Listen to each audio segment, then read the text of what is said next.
மட்டும் இல்லாம இந்த வடகொரியான்றவங்க என்னன்னா எதை பத்தியுமே பயப்படாத ஒரு கண்ட்ரி தான்.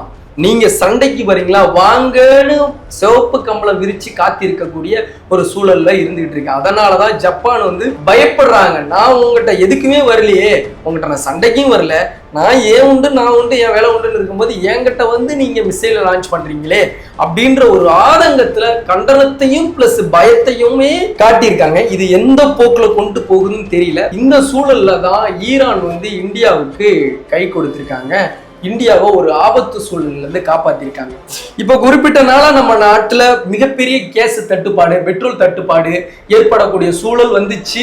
ஒரு புறம் தட்டுப்பாடு ஏற்படுத்திருச்சு. அதை சமாளிக்கும் விதமா இந்திய பிரதமர் அவர்கள் வந்து ஈரானோட அதிபர்கிட்ட பேசியிருக்காங்க. ஈரான் அதிபர்கிட்ட வந்து இந்த மாதிரி எங்களோட கப்பல் கிட்டத்தட்ட 27 கப்பல் வந்து உங்களோட கடல் பகுதி அதை கடந்துதான் இந்த கப்பல் எல்லாமே வெளியில வரணும்.